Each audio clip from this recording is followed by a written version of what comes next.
Owayengumdlali weKaizer Chiefs uJoseph Malungwane unxusa abalandeli bamakhosi ukuthi babekezelela abaqeqeshi uKhalil Ben Yusuf noCedric Gaza, egcizelela ukuthi laba bobabili badinga isikhathi sokujwayela abadlali ngaphambi kokuba amaqhinga abo aveze impumelelo. Kusukela bethathe izintambo kunabi, laba baqeqeshi sebekwazile ukunqoba izikhathi ezine kuphela emidlalweni engu-13, kanti nokuqeqesha kwabo kwahlulekile ukukhuthaza abalandeli noma abagxeki. Malungwane ukholelwa ukuthi laba bobabili badinga isikhathi sokuqonda abadlali baseNingizimu Afrika nokujwayela isimo sasekhaya, egomela ngokuthi wonke umqeqesho osezingeni eliphezulu emhlabeni jikelele udinga isikhathi sokulungisa nokuzijwayeza. Lo wayengumdlali wasesiswini wengeze ngokuthi ifomu eliboniswa ngesikhathi sokuqeqesha lingadukisa, futhi abaqeqeshi abasha kufanele bafunde umehluko ocashile endleleni abadlali abadlala ngayo ngaphansi kwengcindezi yosuku lomdlalo.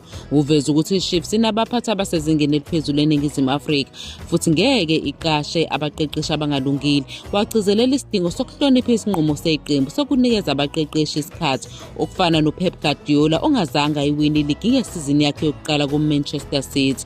Malungwane uqamise umehluko phakathi kokuzilolonga nokusebenza kosuku lomdlalo, wathi abanye abadlali bayizihlabani kusukela ngoMsombuluko kuya ngoLwesihlanu lapho bezilolonga, kodwa bayehluleka ukuphumelela ngomgqibelo. Uphakamisa ukuthi izinkumbi zabalandeli beChiefs kwesinye isikhathi zenza abadlali abathile bafikelwe uvalo.